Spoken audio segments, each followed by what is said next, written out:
제가 좀 특이하게 한의학 박사입니다. 한의학 박사인데 제가 학교 처음에 입학할 때죠. 그때는 약대가 한방, 양방을 동시에 할 수 있는 때였어요.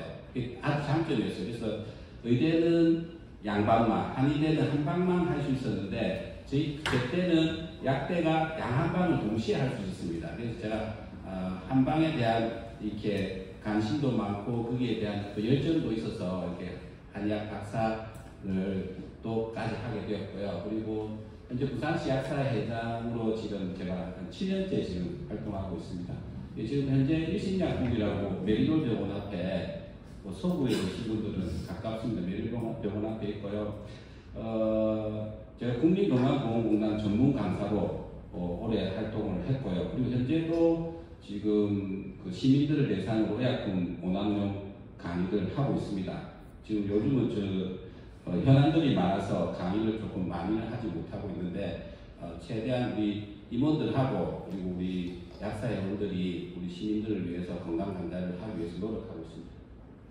오늘 우리 오신 분들하고 좀 살펴볼 내용은 우리 한국 현대사의 평균 수명이 어떻게 변화하고 있는가 알아볼 거고, 그리고 65세 이상 어르신들이 앓고 있는 주요 만성질환에 대해서 또 알아보도록 하겠습니다. 그리고 어르신들 나이가 들면은 우리 신진대사 기능이나 신체의 기능이 변합니다. 어떻게 이제 변하는가 알아볼 거고, 약이라는 정의, 약이란 도대체 무엇인가에 대해서 정확하게 이제 아는 것이 중요합니다. 그리고 우리가 주의해야 해서 먹어야 될 약들, 그런 약들에 대해서 알아보고요.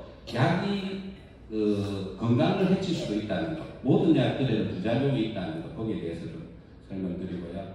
그리고 우리가 약에 대해서 잘못 알고 있는 오해, 그리고 진실에 대해서, 그리고 건강기능식품도 부작용이 있다는 것, 그것도 설명드리고, 그리고 단골병원이나 단골약국 정해주는 것이 중요하다. 그리고 집에 우리가 방문양료 사업을 합니다. 독거노인이나 어르신들을 댁에 방문해서 그 어르신들이 복용하고 있는 약에 대해서 다 분류를 해드리고 그분들의 약을 오남용하지 않도록 저희가 다 설명해드리고 보약지도 하는 그런 사업을 하고 있어요. 사랑의 약품 사업이라는 건데 우리가 찾아가는 사랑의 약품 사업입니다. 우리 부산시 약사에서 의료보호 환자분들이나 독거노인들한테 찾아가서 그분들한테 상담을 해주는 그런 방문양료 사업을 하고 있습니다. 그게 보면 약이 먹다가 남은 약들을 버리지도 못하고 무슨 약인지도 모르고 집에 쌓아놓는 경우가 상당히 많습니다. 그런 경우 어떻게 해야 되는지 또 설명드릴 거고요. 그리고 어르신들 식사법, 어떤 식사를 하시는 게 좋은지, 그리고 운동 아주 중요한데 운동에 대한 부분 설명해 드리도록 하겠습니다. 한국 사회 평균 수명이 계속 늘죠. 1960년대 52.5세였어요. 평균 수명이. 80년대 65.8세, 95년도에 73.5세, 그리고 2005년도에 78.5세였는데 작년 평균 기대 수명이 남자는 86.3세입니다. 여자는 90.7세. 20년 전에 비해서 거의 한 10년 정도가 늘었는데요. 우리 남녀 평균 기대 수명은 88.5세입니다. 그럼 조만간 사실 100세 시대가 오겠죠. 제가 약국에 있어도 저희 환자분들 중에 90세 넘어간 환자분들이 많습니다. 어떤 90세 넘어간 어떤 모친은 신호등이 바뀌니까 뛰어가시더라고요. 나이가 90 넘으셨는데. 그 정도로 건강하시고 이게 노후 생활을 하신 분들이 많습니다. 그 반면 이게 너무나 이 병마에 시달리면서 고통에 시달리면서 건강하지 못하게 이렇게 약간 수명만 늘려가고 있는 그런 분들도 계시거든요. 그런 분들에서 어떻게 하면은 이런 건강하게 병마에서 벗어날 수 있는가에 대해서 좀 설명드리겠습니다. 우리 998812434라고 많이 들어보셨죠? 그 뭡니까? 9988124.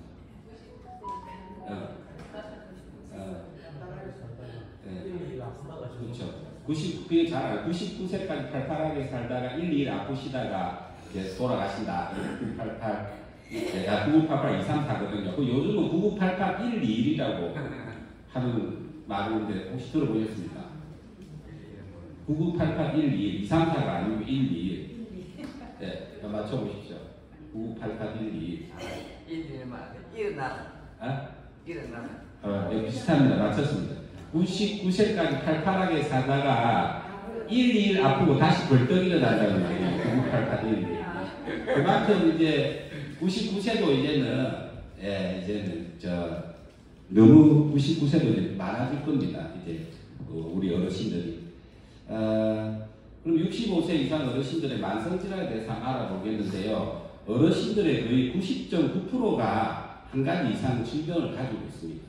그 빈도수로 따지면 관절염이 최고 많고요. 그리고 고혈압, 신경통, 골다공증, 백내장, 위장병, 빈혈, 당뇨병, 디스크 순으로 우리 어르신들이 가장 많은 질환을 앓고 계세요. 그리고 성별로 따지면 여성은 95%, 남성은 84.4% 정도의 만성질환을 앓고 계신데요. 남성하고 여성하고 조금 빈도가 다릅니다. 남성은 고혈압이 가장 많고요. 그 다음 관절염, 요통, 신경통, 당뇨병, 남자들은 이 순으로 많습니다. 여성 같은 경우는 여성분들이 관절염이 많고 그 다음 고혈압, 요통, 골다공증, 신경통 이렇게 많습니다. 그리고 의료기관 이용률로 따지면 여성이 남성보다 훨씬 높아요. 아무래도 여성분들은 조금 아프면은 병원에 이제 금방 찾아가서 이렇게 치료를 받는데 남자분들은 이게 좀 아파도 병원 가기 싫어하고 견디고 참고 이런 경우가 많아서 그런 경우도 있고 어쨌든 여성분들이 병원 이용률이 높다는 거 그런 게 통계적으로 나와 있습니다. 우리 60대 이상 어르신들이 고혈압 유병률로 보면 1998년도에 23.5%였어요.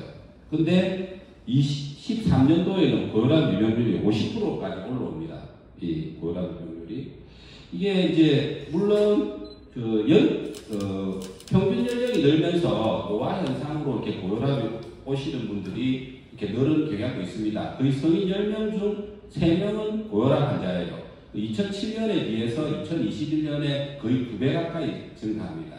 근데 실제로 노화 현상으로 고혈압도 오는 것도 있지만 병원에서 의사들이 고혈압약을 조금 무분별하게 처방하는 경향도 있습니다.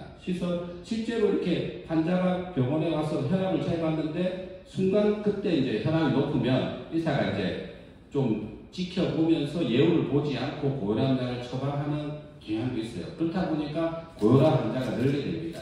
그리고 노화 현상으로 혈관이 또 나빠지고 혈관 탄력성도 줄어들고 혈액순환도 안 되고 혈관이 좁아지는 경향이 있으면서 심장이 또 약해지면서 혈압이 오는 그런 케이스도 많습니다. 그래서 나이가 들수록 혈압이 발생할 확률이 높고 그리고 계속해서 고혈압 환자가 는다는 거 그런 걸 이제 아시면 되겠고요. 이 어르신들의 몸은 어떻게 변한다? 가만 알아보겠는데 우리가 노인이 되면 애가 된다는 말 옛날에 그런 말 많이 했잖아요. 나이가 들면 애가 된다. 근데 실제 우리 몸도 마찬가지예요. 우리 몸도 나이가 들수록 소화하고 유사한 신진대사 기능을 가집니다. 그래서 소화 기능이 떨어져 소화가 잘 안 돼요. 나이가 들수록.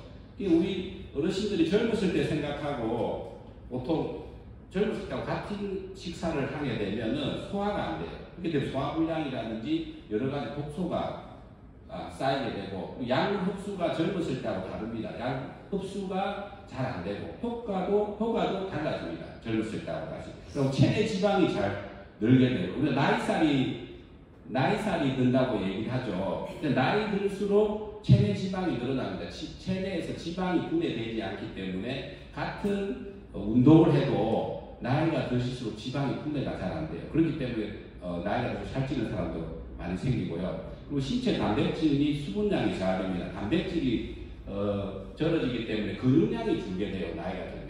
그리고 몸의 수분량이 줄면서 몸이 건조해집니다. 그래서 나이가 들수록 몸이 가렵다 하시는 분이 많거든요. 노인성 소양증이 많이 발생하는데 그게 수분량이 부족해서 그렇습니다. 그래서 연세가 드실수록 수분 섭취를 많이 해주셔야 돼요. 그 수분 섭취를 많이 해주시면 몸 가려움증이나 이런 것도 많이 해소가 됩니다. 그리고 혈당과 혈압이 1년에 쉽게 말하면 매년 높아지는데 1년에 1씩 올라간다고 생각하시면 돼요. 평균 가만히 방치했을 때. 그리고 체온 조절 기능이 저하됩니다. 몸이 자꾸 맹해져요. 나이가 들수록. 그리고 잘 붓게 되고 우리가 암 환자들이 몸이 냉합니다. 암 환자들이. 이 암세포는 차온도를 좋아해요. 암세포가. 그래서 암 환자들은 그 체온이 정상인보다 체온이 낮아요. 그거는 암세포가 자기가 살아남기 위해서 암 환자들의 체온을 좀 떨어뜨리는 그런 경향이 있습니다. 그래서 나이가 들수록 몸을 따뜻하게 해줘야 됩니다. 그래야 암 환자들도 마찬가지고 우리가 암 환자들한테 온열요법을 쓰는 이유가 체온이 떨어지기 때문에 그래요. 그리고 신장 배설 기능이 저하됩니다. 우리 신장으로 콩팥으로 노폐물을 배설하는 기능이 떨어지기 때문에 잘 붓는 경우도 있고 똑같은 용량의 약을 먹어도 신장으로 배설이 잘 안 되기 때문에 약물 감인 반응, 알러지 같은 게 일어날 확률이 높아집니다. 나이가 들수록. 그리고 시력과 청력이 약해지고 입맛이 변한다든지 미각이 달라질 수 있습니다. 그리고 호르몬 생성이 줍니다. 여자는 여성 호르몬, 남자는 남성 호르몬이 줄어요. 그래서 여성분은 여성 호르몬이 줄기 때문에 나이가 들수록 약간 남성화되고 남자는 남성 호르몬이 줄기 때문에 나이가 들수록 약간 여성화됩니다. 그래서 어느 정도 60대 이렇게 넘어가면은 이 약간 남녀가 바뀌는 그런 경향이 생기거든요. 그것도 이제 호르몬하고 상관이 있습니다. 그리고 폐기가 되면은 여성 호르몬 에스트로겐이 이제 분비가 쫙 줄어들으니까 골다공증이 오게 되고요. 갱년기 장애도 오고. 여성 호르몬이 뼈에서 칼슘을 잡아주는 기능을 하거든요. 에스트로겐이. 근데 그게 주니까 뼈에서 칼슘이 빠져나가는 걸 못 잡아주는 거예요. 그래서 골다공증이 여성분들이 빨리 진행이 됩니다. 그 이유가 거기에 있고요. 그럼 기억력이 감퇴되고 자꾸 이제 깜빡깜빡하게 되죠. 그 노화 현상으로 기억력이 자꾸 떨어지고 뇌기능도 저하됩니다. 뇌 세포 같은 것도 위축이 생길 수가 있거든요. 이런 게 어르신들 몸에 이렇게 변합니다. 그러니까 이렇게 자연적으로 노화 현상이 오는데 어떻게 우리가 이 노화를 늦추고 건강하게 살 건가? 이게 중요한 겁니다. 오래 사는 것도 중요하지만 건강하게 오래 사는 것도 아주 중요하다고 생각합니다. 그래서 우리 약의 정의에 대해서 알아보겠는데요. 약의 정의 어떤 질환을 치료하기 위해 사용한 특정한 물질을 우리가 약이라고 합니다. 그 천연물 같은 경우는 우리가 동물, 강물, 식물 등에서 추출한 유효성분을 추출해서 만든 게 천연물이고 화학물질은 우리 유효성분을 공장에서 합성해서 만드는 게 화학물질입니다. 그러니까 화학의약품 그리고 천연물 의약품 이렇게 있는데 지금 그 병원에서 처방하는 의약품은 대부분이 화학의약품이 많습니다. 천연물 의약품 얼마 안 돼요. 있긴 있습니다. 그리고 여기 보시면 약이 그 질병에 쓰이면 약이 되는데 건강한 장기에는 독이 될 수가 있습니다. 의약품이. 그러니까 우리가 한국 사람들이 약 좋아한다고 많이 말씀하시죠. 근데 실제로 잘못 쓰면은 그 약이 건강한 장기에는 오히려 독으로 작용을 할 수가 있습니다. 그래서 필요한 질환에 정확한 약을 사용할 때는 건강을 지키는 약이 되지만 잘못 사용하면 독이 됩니다. 그걸 알고 계셔야 됩니다. 그리고 다음 한번 볼게요. 그럼 어떤 약이 주의해야 드셔야 되냐 이런 걸 한번 설명드릴 텐데요. 우리 보통 어르신들이 많이 드시는 게 천식약 많이 드십니다. 보면 우리 천식약은 안정력이 좁은 약이라고 이렇게 얘기합니다. 그 아미노필린이나 데오필린 같은 약이 있는데 안정력이 좁다는 거는 그 농도가 우리 환자한테 안 맞으면 효과가 없고 조금만 농도가 지나쳐도 그 부작용이 일어날 수가 있습니다. 그래서 정확한 혈중 농도의 조절이 중요하고 약을 먹는 용량을 횟수를 잘 지켜야 이게 효과를 보고 부작용이 없는데 먹었다 안 먹었다 한다든지 횟수를 안 지킨다든지 이러면 천식의 효과가 없을 수가 있고 조금만 더 잘못한 부작용이 올 수가 있는 그런 약들이고 또 와파린은 우리 신장에 스텐트 하신 분들이 많이 드시는데 혹시 여기 스텐트 하신 분도 계세요? 없으세요? 스텐트. 네. 그 신장에 그 간상동맥이나 이런 막혀가지고 신장으로 이걸 이제 그 뚫는 시술을 스텐트라고 하는데 스텐트를 하면 우리가 그 신장에다 간을 시술을 해요. 근데 간을 시술하면 그게 끝나는 게 아니고 그 간에 다시 피가 엉겨 붙습니다. 스텐트를 시술해도. 그러면 그 스텐트에 혈액이 엉겨 붙지 않도록 지금 와파린이라는 약을 씁니다. 병원에서. 근데 이 와파린이 개인에 따라서 아주 용량 차이가 커요.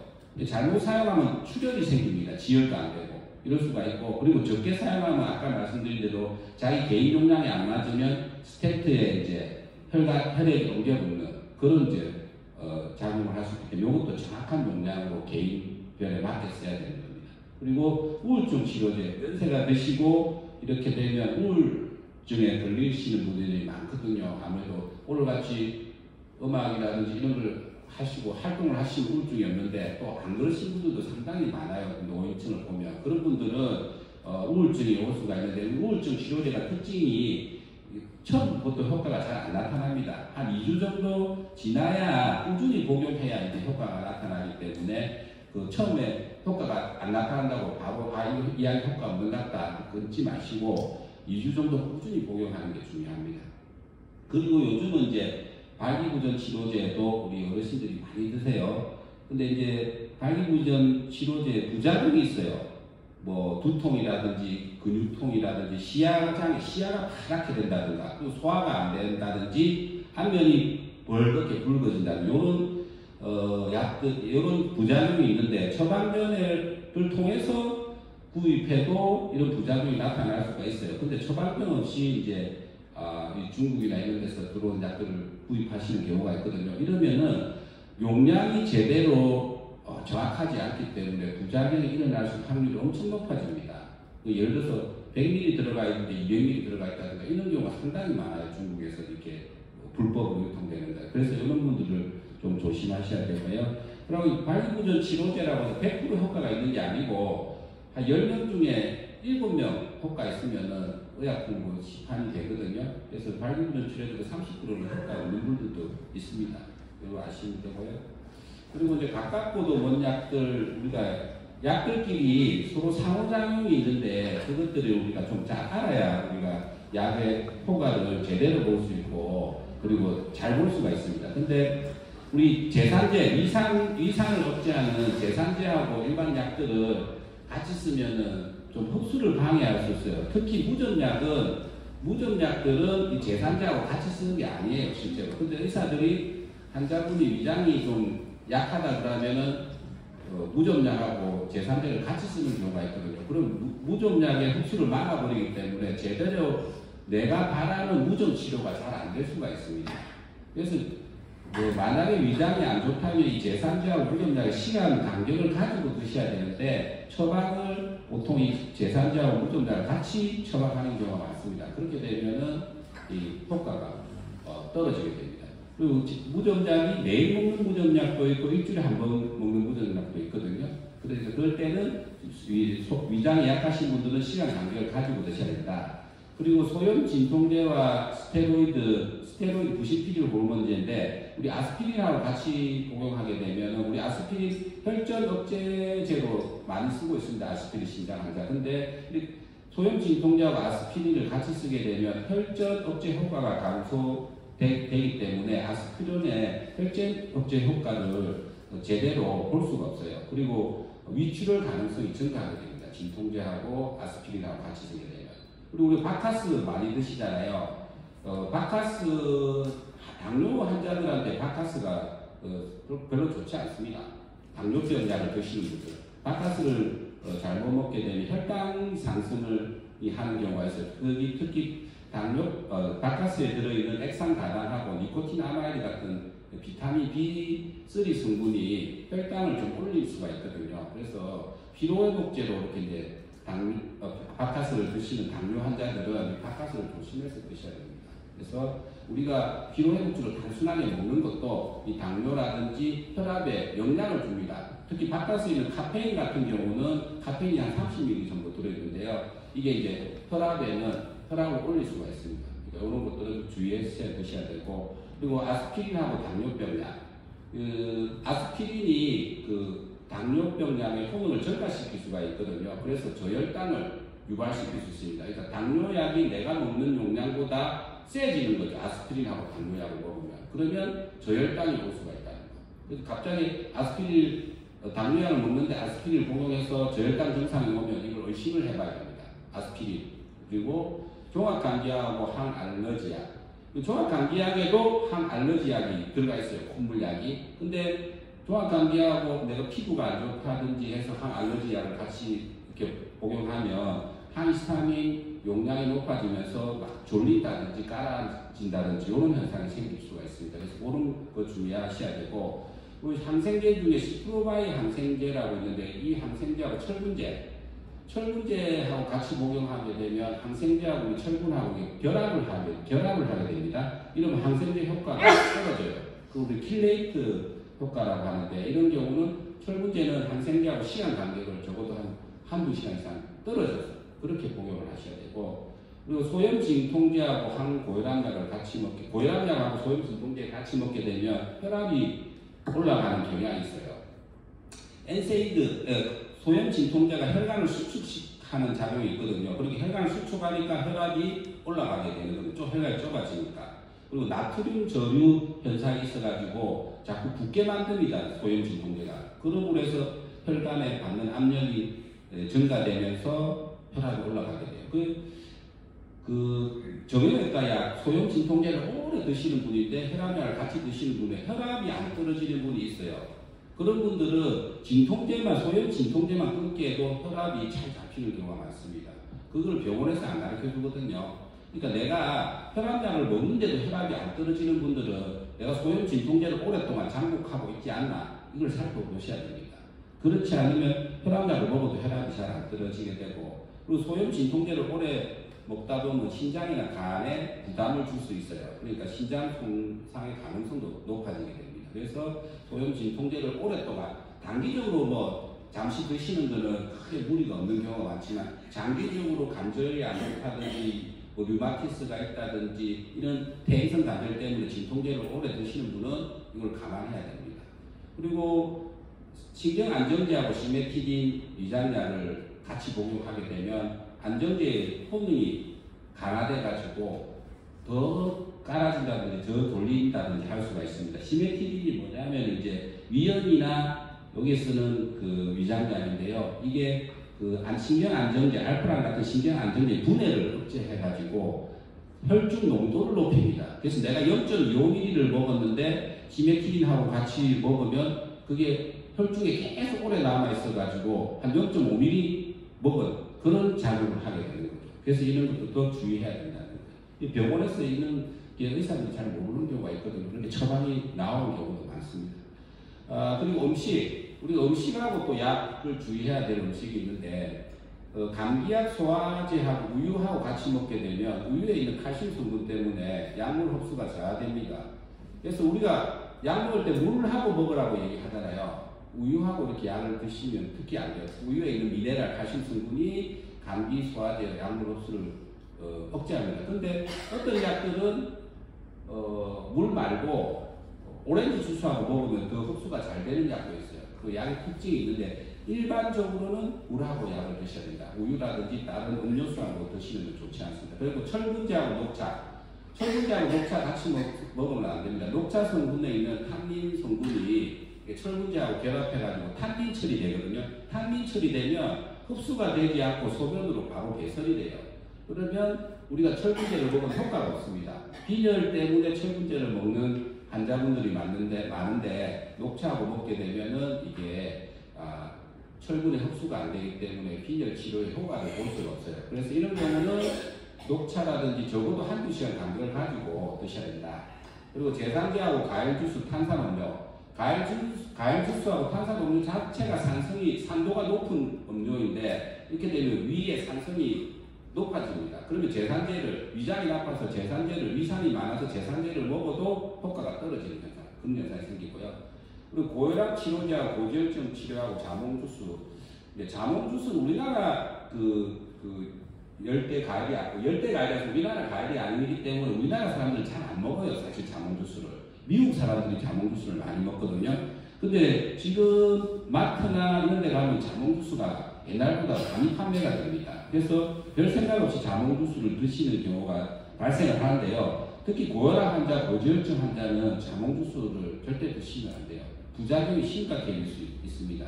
그리고 자몽주스에 들어있는 푸마린이라는 성분이 이 고혈압약이나 고지혈증 약의 분해를 억제해요. 그렇게 해가지고 몸속에 고혈압약이 오래 남아있게 되기 때문에 혈중 농도가 높아집니다. 이러면 혈압이 갑자기 많이 떨어지는 저혈압이 온다든지 그리고 고지혈증도 혈중 농도가 고지혈증 치료제도 혈중 농도가 높아지면 근육통이나 핵문근 융해 이런 부작용이 생길 수가 있는데 특히 핵문근 융해가 뭐냐면 가로무늬근, 핵문근은 가로무늬근입니다. 우리 몸에 있는 근육의 형태인데 가로무늬근이 녹아버려요. 녹아버리면 우리가 생명에 잘못하면 영향을 줄 수 있습니다. 우리 심장에 보면 이거 심장은 불수의근이에요. 우리 의지하고 상관없이 무조건 뛰어줘야 되는데 심장이 녹아서 이제 아주 극히 드물긴 하지만 녹는 경우가 심장 근육이 녹는 경우가 있고 우리 팔다리, 몸통, 얼굴, 혀 근육에 있는 수의근, 골격근이 녹는 경우가 있습니다. 이래서 최악의 경우 사망하는 사태가 생기거든요. 실제로 의약품 부작용으로 1년에 사망하는 숫자가 상당히 많습니다. 우리나라 통계가 안 나와 있는데 미국 같은 경우만 해도 거의 월남전 참전에서 사망하신 분 정도의 수가 약물 부작용으로 사망합니다. 실제로 통계가. 그래서 내가 뭐 때문에 내가 몸이 안 좋아하는지 모르면서도 약물 부작용으로 그냥 이렇게 사망하시는 분들이 계시거든요. 그러니까 이런 것들 주의를 안 하면은 문제가 발생하죠. 그리고 술을 약하고 복용하는 분들은 잘 없는데 어르신들, 남자 어르신들 중에 술하고 약하고 복용하시는 분이 있어요. 이러면은 약물의 부작용이 높아집니다. 이 술은 특징이 약물 분해 효소를 억제하기도 하고 촉진하기도 해요. 그러면서 약의 효과를 너무 부작용을 강화시키기도 하고 약 효과를 못 보게 억제하기도 합니다. 그러니까 약하고 술을 같이 드시면 안 된다. 특히 타이레놀 같은 경우는 술하고 먹으면 간독성이 생겨요. 간독성이 되기 때문에 간에 치명적인 부작용을 일으킵니다. 제가 어떤 환자분 중에 어떤 환자를 만나면 저희 약국이었는데 술을 먹고 그 다음날 머리가 아파서 약을 가는데 이 사람 술 먹었다고 얘기를 안 했어요. 그래서 타이레놀, 아스타미노펜 성분인데 아스타미노펜을 드렸는데 그걸 드시고 가다가 쓰러지신 거예요. 드시고. 이분이 내가 술을 먹어서 머리가 아프다고 해야 되는데 그냥 머리가 아프다, 타이레놀 달라 이렇게 된 거예요. 그래서 타이레놀 술을 먹었다 하면 타이레놀을 안 줬을 건데 그런데 일단 본인이 타이레놀 달라 해가지고 머리 아프다고 타이레놀 달라 해서 이제 설명해 줬는데 술 먹었다는 얘기는 아닌 거예요. 근데 그걸 먹고 가다가 쓰러졌어요. 그런 일은 경우도 생깁니다. 그리고 편두통 치료제하고 초콜릿, 편두통은 페니에티라민이라는 성분이 우리 혈관을 수축해서 편두통이 생기는데 이 초콜릿에 있는 이 카페인 성분이 혈관을 같이 수축해서 시켜버려요. 그렇기 때문에 편두통이 심해질 수가 있습니다. 그러니까 편두통 치료제나 카페인 같은 물질이나 초콜릿 이런 거는 같이 드시면 안 된다. 그리고 각종 약하고 담배, 약을 먹으면서 담배 피워도 되느냐 이런 거 잘 안 물어보거든요. 술은 먹어도 되느냐 이렇게 물어보시는 게 있는데 약 타가시면서 담배하고 약하고 같이 해도 돼요 이렇게 안 물어봐요. 일반 환자들 그냥 합니다. 담배하고 약하고 무관하다고 생각하거든요. 그러니까 내가 이분이 흡연자인지 아닌지 알 수가 없어요. 약국에서는 그 설명을 하고 약에 대한 복약 치료를 하는데 담배 피워도 돼요 안 물어보거든요. 근데 이 담배가 약효를 감소시킵니다. 내가 먹는 약의 효과를 떨어뜨려요. 그리고 혈전증을 유발하는 피 속에 혈전, 핏덩어리를 만들어서 혈관을 막습니다. 이렇기 때문에 혈압도 상승하고 혈당도 상승하고 합병증을 유발할 수 있어요. 그래서 흡연은 백해무익이다. 실제로는 흡연하시는 분들은 담배를 실제로 금연을 하셔야 되는데 그렇지 못하면 약을 먹어도 약 효과가 떨어지고 혈전이 반응이 올라갈 수 있습니다. 그리고 와파린, 아까 여기는 와파린 드시는 분이 없는데 강의를 나가보면 와파린 드시는 분이 좀 있어요. 아까 심장 스테로이드 하시는 분들. 이런 사람들은 청국장이나 나토 같은 일본 콩 있잖아요. 그런 걸 같이 드시면 출혈이 잘 안 멈추고 증가하게 됩니다. 그래서 이런 것들은 와파린이라든지 심장에 스텐트가 있어서 혈액응고 억제제를 드시는 분은 청국장이나 나토 같은 거 좀 주의하셔야 된다. 이런 말. 이 비타민 K가 피를 안 멈추게 하는 그런 작용이 있어요. 그리고 약이 건강을 해칠 수도 있다. 우리가 약이라고 해서 모두 다 우리가 건강에 유익한 건 아닙니다. 그래서 보시면 어르신들 저희가 방문장교 사업이나 독거노인들 댁에 가보면 기억력이 떨어져 있겠어요. 내가 약을 먹었는지 안 먹었는지 몰라요. 그러니까 안 먹었는 줄 알고 먹었는데 약을 또 먹는 분이 계시고 내가 먹을 줄 알고 약을 먹어야 되는데 안 먹는 분들이 계세요. 그러면 먹었는데 또 먹으면 약 부작용이 올라가겠죠? 안 먹었는데 또 안 먹으면 약의 효과를 못 보는 거예요. 이런 경우가 참 많습니다. 그래서 약이 남았다는 분이 많아요. 약을 줬는데 한 달을 드렸는데 약을 왜 내고 많이 줬냐? 약을 그대로 30일 드렸는데 왜 약을 일주일만 더 줬냐? 이런 분들이 계시고 어떤 분들은 약을 왜 모질하게 줬냐? 이렇게 해요. 아침 90일 저녁 90일 이렇게 딱 줬는데 왜 아침약만 모질하게 준다? 이렇게 하시는 분이 있어요. 이게 컴퓨터로 다 되어 있고 기계로 조제가 되기 때문에 다 이렇게 1년 번호가 다 찍혀 있거든요. 근데 나중에 딱 보면은 약을 안 드신 거예요. 근데 본인은 안 드시길 모르는 거예요. 그렇다 보면은 이런 현상이. 그래서 제가 항상 어르신들한테 기억력에 의존하지 말고 기록에 의존해야 된다. 이렇게 말씀을 드리거든요. 그래서 내가 약을 먹었는지 안 먹었는지 항상 기록을 하셔야 됩니다. 연세가 드실수록 기록하는 습관을 키우셔야 돼요. 모든 것을 내가 이걸 먹었다 체크를 하시고 달력이든 그런 습관을 가지시면 정확하게 약을 복용할 수가 있습니다. 그리고 눈도 자꾸 시력이 나빠지니까 약이 비슷해 보이는 약을 내가 이 약인 줄 알고 복용하는 경우가 많습니다. 그래서 약을 보관하는 것도 상당히 신경을 기울이셔야 되고 그리고 내 마음대로 투약하면 안 됩니다. 내 임의대로 항상 물어보고 약을 먹어도 되는지 안 되는지 물어보고 이렇게 하셔야 되고 그렇게 안 하면 약물을 잘못 복용할 가능성이 증가됩니다. 그렇기 때문에 그런 걸 나이가 들수록 좀 주의하셔야 되고요. 그리고 어르신이 약물을 잘못 드시고 생길 수 있는 증상들이 뭐다 있냐면 좀 갑자기 더 우울해진다든지 불안하다든지 초조하다든지 잠이 갑자기 안 온다든지 성기능 장애가 갑자기 생긴다든지 다리에 힘이 없어가지고 낙상을 한다든지 이렇게 외상이 생기고 그 다음에 요실금 갑자기 소변이 안 나아지는 그런 경우가 있습니다. 그리고 소변이 갑자기 더 자주 마려운 경우도 있고 이거 다 약물하고 영향이 있을 수 있습니다. 그리고 콧물약 중에 코막힘에 먹는 약인데 시도 에페드린이라는 코막힘에 먹는 약은 남자분들 중에서 갑자기 소변이 안 나오는 그런 부작용이 자주 나타나요. 그러니까 남자분들은 감기약을 먹었는데 갑자기 소변이 안 나온다 이러면은 약을 의심해 봐야 되는 겁니다. 그래서 그 약을 끊으면 또 소변이 잘 나오게 되거든요. 그래서 이제 단지 내가 노화 현상으로 이런 현상들이 나타난다 생각하지 마시고 노화나 스트레스로 내가 새롭게 먹은 약이 있는지 없는지 아니면 바뀐 약이 없는지를 항상 관찰을 하셔야 그 약으로부터 우리가 건강을 해치지 않을 수 있다 이렇게 말씀드리고요. 그리고 연세 드신 분들 보면은 본인 약을 친구분들하고 나눠 드시는 분이 간혹 계세요. 내가 증상이 비슷하다고 내가 여기 안 니도 여기 안 좋나 그러면 내 약을 빌려주는 경우가 있거든요. 절대 그렇게 하시면 안 돼요. 왜냐하면 증상이 비슷하다고 해서 같은 질환이 절대 아닙니다. 그래서 약을 나눠 드시면 좀 위험해질 수 있으니까 조심하셔야 돼요. 건강기능식품도 사실은 나눠 드시는 게 아닙니다. 그런 거 꼭 주의하셔야 되고요. 약에 대한 오해와 진실에 대해서 한번 알아보겠는데 우리가 보통 우리 한국 사람들은 약 가짓수가 많은 걸 좋아해요. 근데 약을 가짓수가 많으면 과연 효과가 좋냐? 그게 아닙니다. 약의 개수가 많아지면 약물 상호작용이 복잡해져 가지고 부작용이 증가할 가능성이 높아요. 실제로. 그래서 선진국에 가면은 약 많이 줘봤자 3가지 줍니다. 보통 3가지 4가지 그것도 PPP로 줘요. 일반적으로 일본이나 미국 같은 경우 내가 무슨 약을 먹는지 PPP를 보면 어떤 약이 딱 알 수가 있거든요. 지금 우리는 약포지에 조제를 해가 드리잖아요.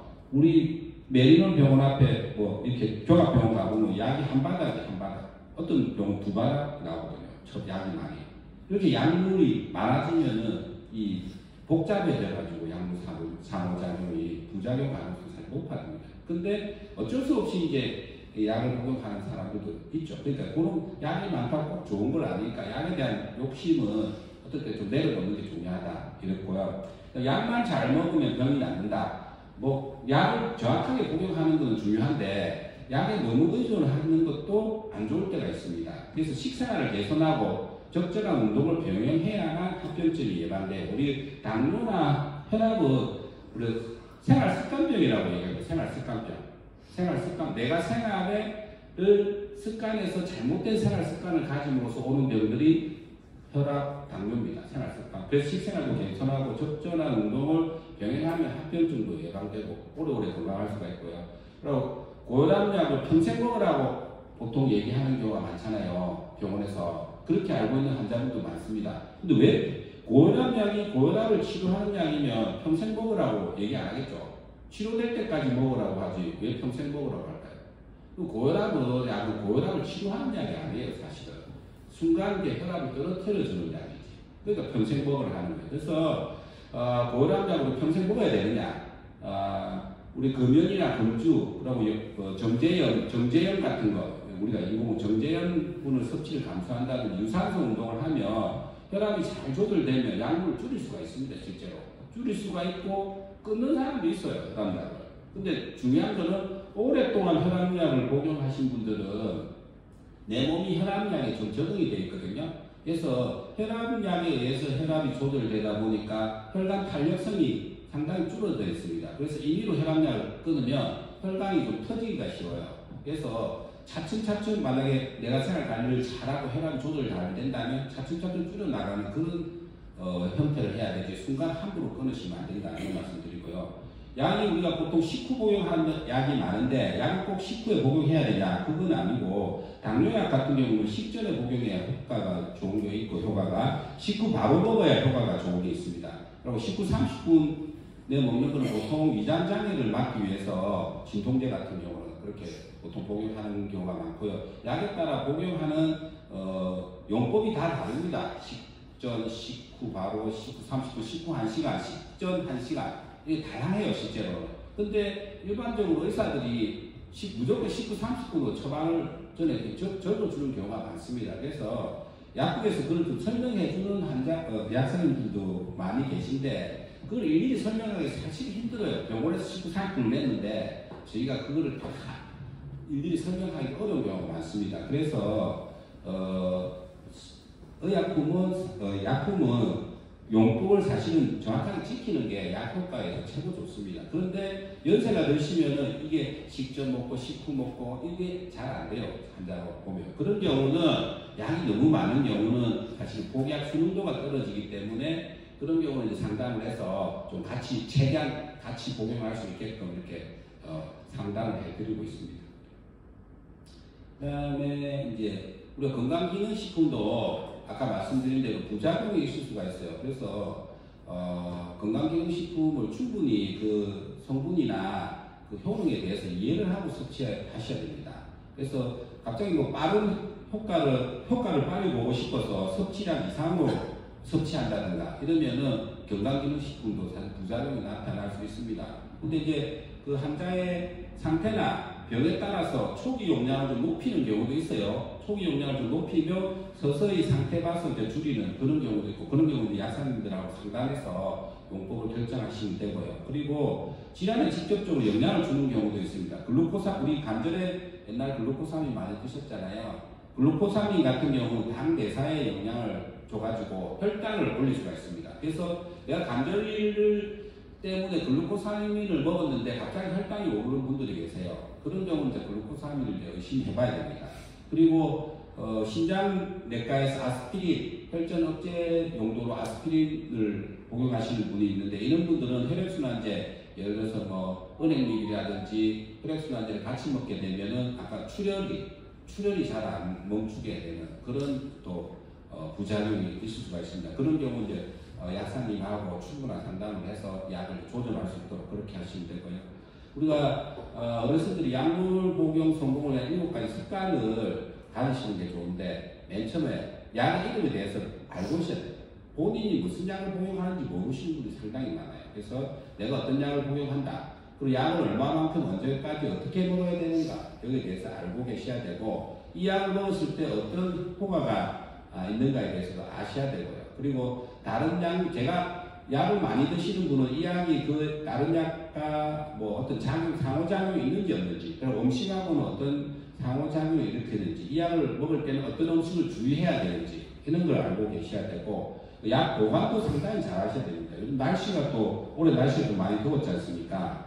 약을 보관을 아무렇게나 하면 약이 이제 습도라든지 온도라든지 햇빛에 되게 민감한 약들이 많거든요. 그러면 그 약들이 변질이 생겨요.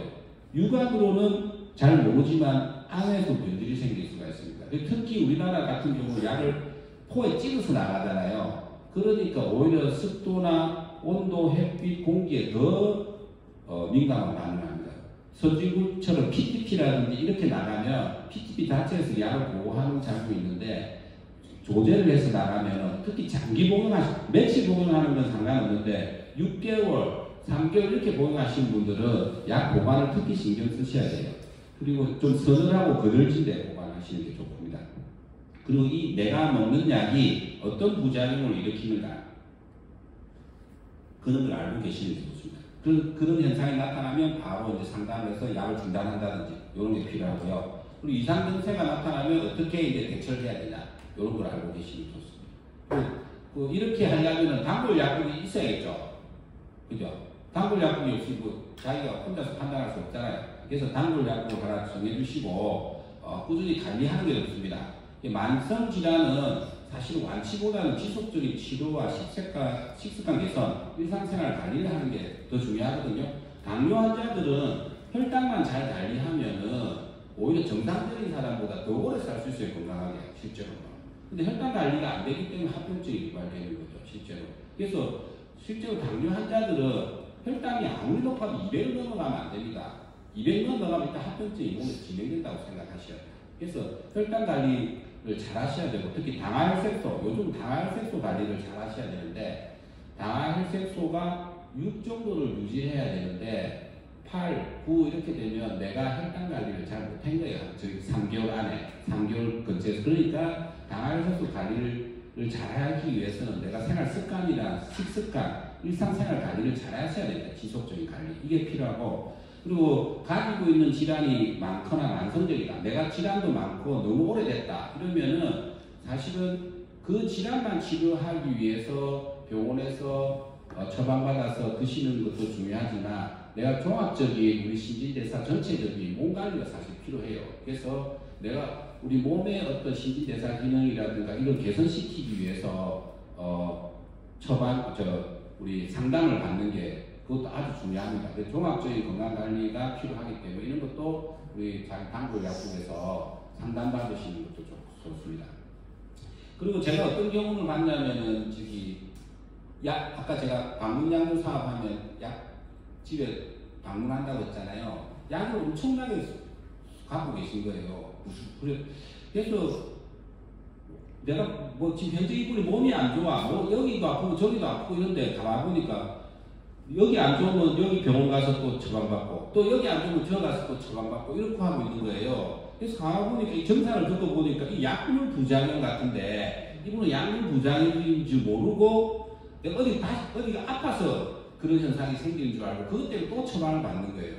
그래서 이런 분들은 내가 그 약물 부작용이 생기는 의약품을 줄여만 주고 아니면 그것만 복용을 중단시켜만 줘도 그 현상이 없어져요.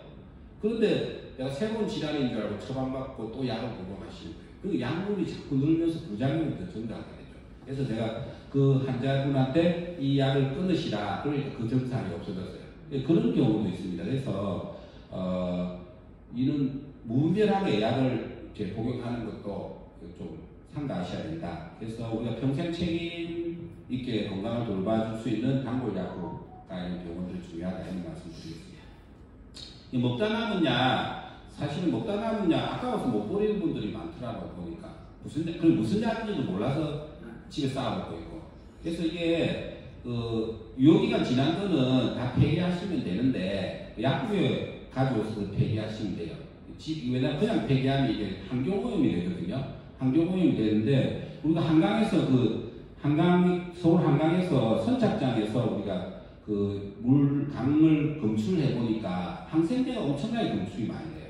한강 선착장 이렇게 보면은 강물이 이렇게 모여드니까 그게 왜 그러냐면 집에서 항생제나 약을 그냥 하수도로 버려가지고 그게 강물에서 그렇게 검출이 되는 거예요. 그러니까 의약품을 함부로 버리면 안 됩니다. 그게 다시 상수도로 통해서 우리한테 입으로 들어와요. 그렇기 때문에 그런 거는 저희 가까운 약국이나 단골 약국 가는데 주시면 우리가 보건소하고 구청 청소과하고 협력해서 폐기시켜드립니다. 환경오염이 없도록. 그리고 아까 말씀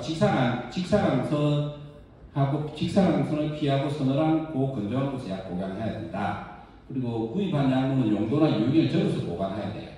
밀봉 포장하면 한 2, 3년 유효기간 될 수가 있고요. 그리고 처방받아서 조제한 약은 그 처방 기간 동안 다 드셔야 됩니다. 남아있는 거는 될 수 있으면 안 드시는 게 좋아요. 조제한 약은 대수 6개월 이상은 넘어가는 건 좋지 않습니다. 그리고 용도를 모른 채 쌓아있는 가정에 약들이 많거든요. 이 변질될 수가 있거든요. 그럼 약효도 떨어지고 오히려 부작용도 생길 수가 있습니다. 그래서 가감히 이제 약국에 버리시는 게 좋고, 만약에 유효기간이 남아있는데 무슨 약인지 잘 모르겠다. 이런 거는 약사님한테 상담하시면은 잘 친절하게 잘 가르쳐 주시고 아마 그 용도를 적어 주실 거예요. 그리고 어르신들이 좋은 식사 방법은 규칙적으로 식사하고 정상 체중 유지해야 됩니다. 체중 유지가 아주 중요합니다. 그리고 단백질은 양질을 선택해서 드셔야 되고, 나이가 들수록 근육이 자꾸 소실이 되기 때문에 연세가 들수록 근육을 강화하시는 운동을, 그렇다고 해서 헬스를 무리하게 하셔야 게 아니고 근육이 소실되지 않게 운동을 하셔야 되고, 단백질도 잘 섭취해야 됩니다. 단백질 섭취가 중요합니다. 나이가 들수록. 그리고 설탕을 피하고, 설탕은 염증을 자꾸 유발해요. 암세포가 단 걸 좋아합니다. 암세포가 단 걸, 설탕을 좋아해요. 그러니까 염증 유발하니까 설탕 피하시고, 지방도 식물성 지방을 많이 드시고요. 칼슘과 비타민 D 충분히 섭취하시고, 햇빛을 하루에 한두 시간, 2시간 정도 보는 게 좋습니다. 햇빛을 보면 우울증에도 좋지만 우리 몸속에서 비타민 D를 합성해가지고 뼈를 튼튼하게 합니다. 그래서 한 2시에서 3시, 1시에서 2시 사이 햇빛 보시고 밖에서 야외 활동하시는 게 좋고, 철분 섭취, 아까 철분 섭취할 때 녹차라든지 이런 거, 커피 이런 거 같이 먹으면 안 된다고 설명드렸죠. 그럼 철분 먹으면 병이 좀 검게 나올 수가 있어요. 그건 정상적인 거니까 걱정하실 필요가 없고, 그리고 소금은 정제 소금이 안 좋습니다. 무조건 소금이 안 좋은 게 아니고, 우리가 천일염 같은 소금은 미네랄이 많이 들어있어서 많이 섭취할수록 사실 혈관에 좋아요. 근데 정제 소금, 그거는 NaCl 그것로 합성해서 만든 소금이기 때문에 이거는 몸의 수분을 저류시키고 혈압을 올릴 수가 있어요. 그리고 염분 섭취도 천일염 위주로 드셔라. 그리고 아까 술, 적당한 운동, 휴식, 충분한 수면 하시고, 나이가 들면 자꾸 수면 시간이 줍니다. 멜라토닌, 우리 송각체에서 멜라토닌이라는 수면 호르몬이 줄어들기 때문에 자연적으로 수면 시간이 줄어요. 이럴 때는 아까 낮에 햇빛 보고 적당한 운동을 통해서 그 수면을 충분히 할 수 있도록 하시고, 수분 섭취 중요하다고 아까 말씀드렸죠. 나이 들수록 몸 건조해지기 때문에 물을 하루에 6에서 8잔 2리터까지 먹으면 좋습니다. 하루 2리터. 하루 2리터씩 먹으면 관절도 좋아집니다. 관절도 좋아지고 허리 요통에도 도움됩니다. 매일 2리터씩 먹으면. 네. 물 먹기 좀 힘들지만. 요거 뭐냐? 이게 무슨 자입니까? 아시는 분? 예? 예, 선물 드려야 되는데 맞추시겠네요. 봉황공짜는 봉황공짜. 봉황공짜 이 뭐냐? 이거 제가 이거 나중에 하나 드릴 테니까 집에 가셔서 벽에 딱 붙이시고 매일 5분씩 목으로 이 봉자를 쓰는 그 운동을 하세요. 주말에 요새 목으로 이 봉자 벗어보세요. 목으로. 예. 매일 5분씩 하면 어떤 현상이 생기냐? 뇌경색, 뇌출혈, 치매를 예방할 수 있습니다. 이게 우리가 보국요법이라는 건데, 우리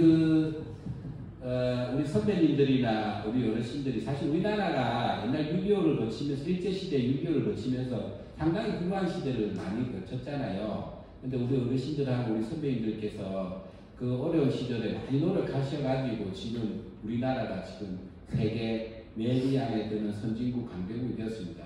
실제로 군사력은 우리 이재명 대통령이 세계 5위라고 하더라고요. 그만큼 이렇게 우리나라가 성장할 수 있었던 것은 우리 여기 계시는 우리 선배님들하고 어르신들이 계시기 때문에 생각합니다. 그래서 여기 계신 분은 다 봉이다, 내가 봉이다 생각하시고, 그리고 자식 자녀들도 다 키워가지고 결혼 시집 장가 다 보내고 그만큼 노력하셨지 않습니까? 근데 아파야 되겠습니까? 안 그렇죠. 그러니까 집에 이거 제가 이거 제가 일부러 제가 구입해 왔습니다. 나와드리려고.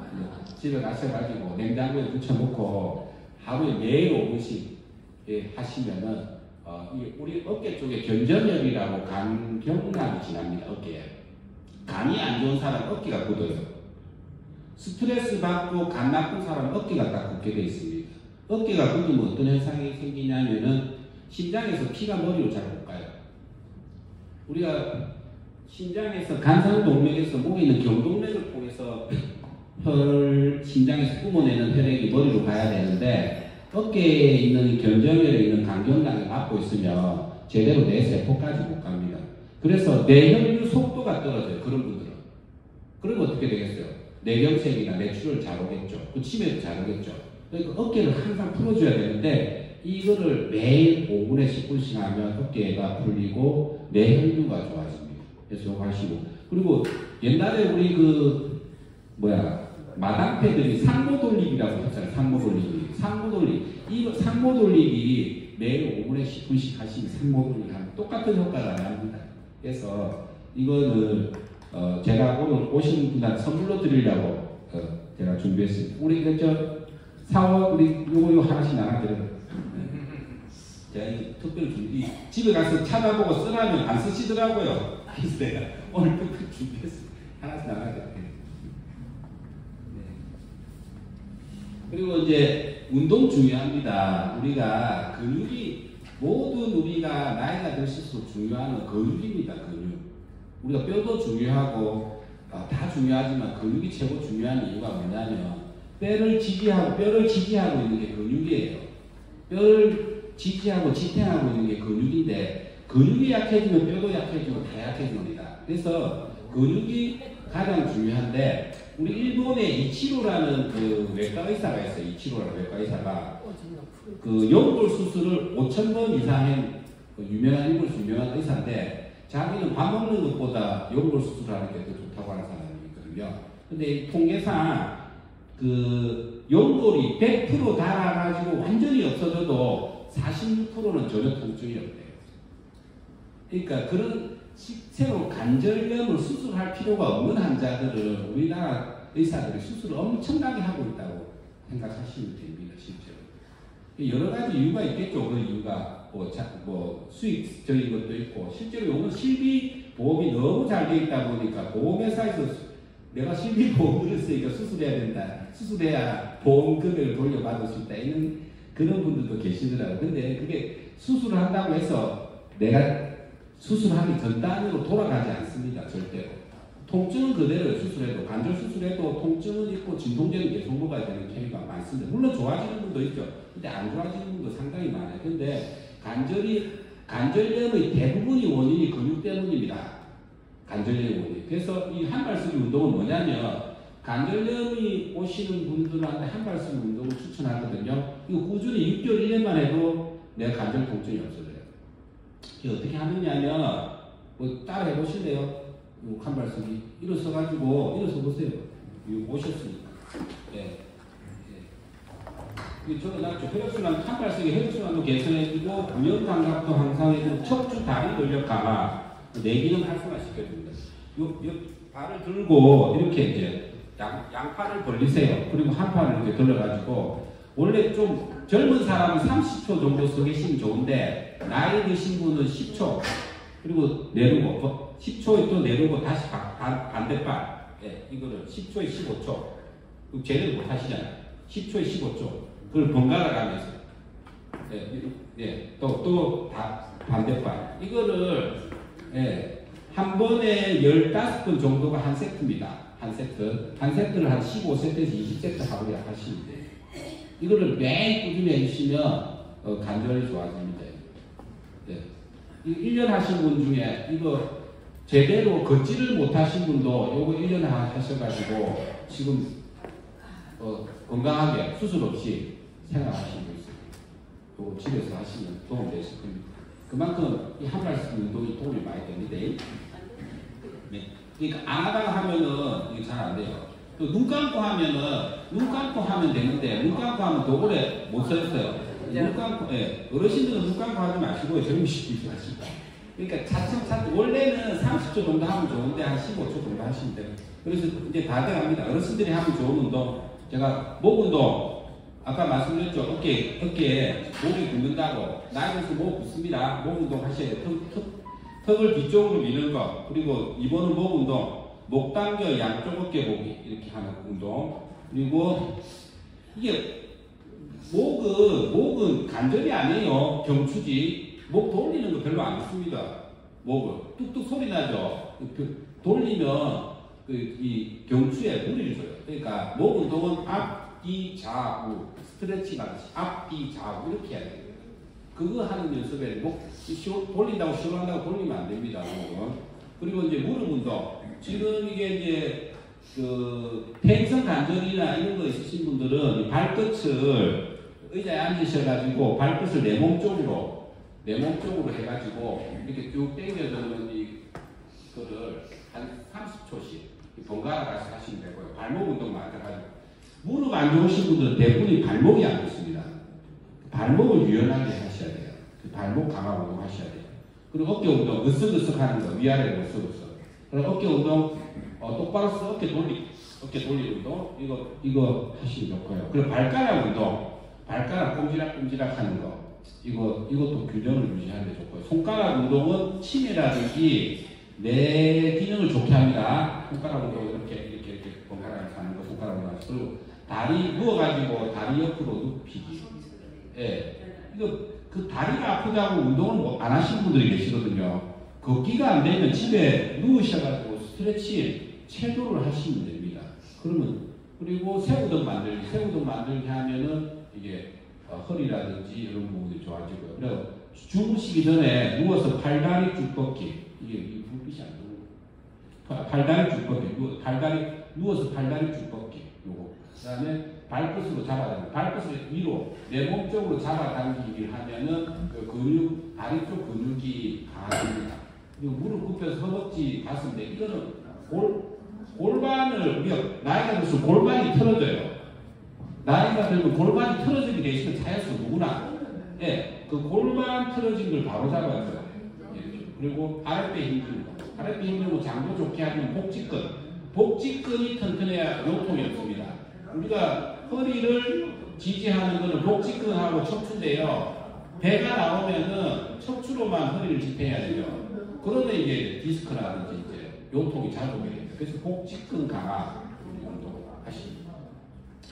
이런 운동을 꾸준히 해주시면 우리 좋다 이런 말이 있고요. 사진 찍어 가셔도 되는데 이상으로 그럼 정기검진 정기검진은 보시면 되는데 혈압은 이건 조금 높게 측정됩니다. 120에 80이 정상입니다. 혈압은 120, 80 주 1회 이상 검시하시고요. 요즘은 WHO에서 혈압을 더 120, 80보다 더 낮게 잡는 경향이 있습니다. 근데 실제로는 체질적으로 혈압이 높으신 분이 있어요. 보면 그분은 가계적으로 혈압이 높아. 그분의 가계 정상 혈압은 120, 140에 100인데 체질적으로. 근데 억지로 혈압을 떨어뜨리는 경우가 있거든요. 그건 안 좋을 때도 사실 있는데 WHO에서 자꾸 정상 혈압을 낮게 잡아요. 예전에는 정상 혈압이 140에 100이 넘었어요. 자꾸 정상 혈압이 이렇게 낮아졌습니다. 실제로. 그리고 심장에 스텐트 하시는 분들은 정상 혈압을 더 낮게 잡습니다. 심장에 스텐트 하신 분은 100에 60으로 잡는 그런 경우도 있어요. 예, 자기 상황에 따라서 120에 80이 정상이다 이렇게 생각하시면 되고 혈압이 한 번 재서 높다고 해도 혈압이 아닙니다. 적어도 일주일에 3번 정도를 재고 평균을 내봐요. 평균을 내서 내가 140 이상 넘으면 고혈압 확률이 높아지는 거지 내가 한 번 재서 혈압이 높다고 해서 바로 고혈압 판정을 하는 건 아닙니다. 그래서 그거 하시고 내가 숨 차가지고 재면 누구나 혈압이 올라갑니다. 급하게 와가지고 칼륨은 이게 이제 신장 기능을 판단하는 건데 칼륨 수치가 높으면 신장에서 여가 기능이 떨어지고 칼륨 수치가 높으면 우리 신장에 무리를 주게 돼요. 신장 마디에 이렇게 잘 오기 때문에 칼륨 수치가 높으신 분은 생야채를 드시면 안 돼요. 신장이 나쁜 분은 생야채가 안 좋아요. 그래서 무조건 데쳐서 드셔야 데쳐. 샤브샤브 데쳐서 먹어요. 콜레스테롤, 총 콜레스테롤 200 이하가 정상이고 중성지방은 150. LDL 저밀도 콜레스테롤은 나쁜 콜레스테롤입니다. 이거는 혈관을 막는 콜레스테롤, 요거는 130 이하예요. 고밀도 콜레스테롤 좋은 콜레스테롤입니다. 혈관을 청소하는 콜레스테롤 45 이상. HDL을 높이려면 가장 좋은 방법은 운동입니다. 운동을 해야 HDL이 올라갈 수 있어요. 그리고 크레아틴 클리어런스. 우리 크레아틴은 우리 신장에서 콩팥에서 우리 노폐물이라든지 약물을 여과하는 이 기능인데 이게 1년에 한 번 정도 보시면 되고, 그 다음에 소변 검사, 망막 검사, 흉부 촬영, 심전도 검사 1년에 한 번 정도 하시면 돼요. 그러니까 이런 것들은 1년에 한 번 정도. 그리고 콜레스테롤 약 나와서 얘기 드리는데, 콜레스테롤은 약이 정상되면 끊을 수가 있습니다. 정상되면. 그래서 근데 병원에서 정상되면 계속 먹으라는 의사들이 있을 거예요.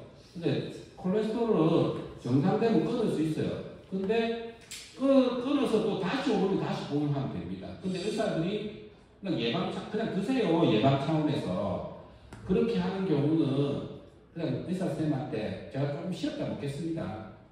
정상이 됐으니까 그렇게 얘기하시면 돼요. 조금 쉬었다 먹을게요. 다음에 재보시고 또 올라가면 드시면 돼요. 콜레스테롤 약이, 콜레스테롤은 우리 몸에서 많아도 안 되고 적어도 안 됩니다. 많은 혈관을 막지만 적으면 호르몬을 못 만들어내요. 그러니까 콜레스테롤을 너무 저하시켜도 안 됩니다. 그러니까 콜레스테롤이 우리 이 블러드 배리어라고 뇌혈관 혈액 관문이 있는데, 우리 뇌에서 노폐물이 뇌세포로 못 가게 하는 장벽이 있어요. 근데 그게 구성이 인지질로 되어 있거든요, 인지질. 근데 콜레스테롤이 낮아지면 이 인지질 방어력이 약해져요. 콜레스테롤 약을 너무 이렇게 정상적인데 콜레스테롤이 떨어지면은 이 치매라든지 그 세포로 가는 독소를 못 막아내기 때문에 이 치매 확률이 높아집니다. 근데 의사들은 그런 걸 설명을 안 해줘요. 그래서 제가 드리는 말씀은 우리 적어도 콜레스테롤이 정상 수치가 되었다면 의사들한테 주지 마세요 하면 좀 기분 나쁘잖아요. 그러니까 제가 설명드린 대로 좀 쉬었다가 먹을게요. 이렇게 하셔서 정상 되면은 끊으시고 다시 검사해보고 다시 올라가면 또 드시고, 이게 최고 좋은 방법입니다. 오늘은 여기까지 하겠습니다.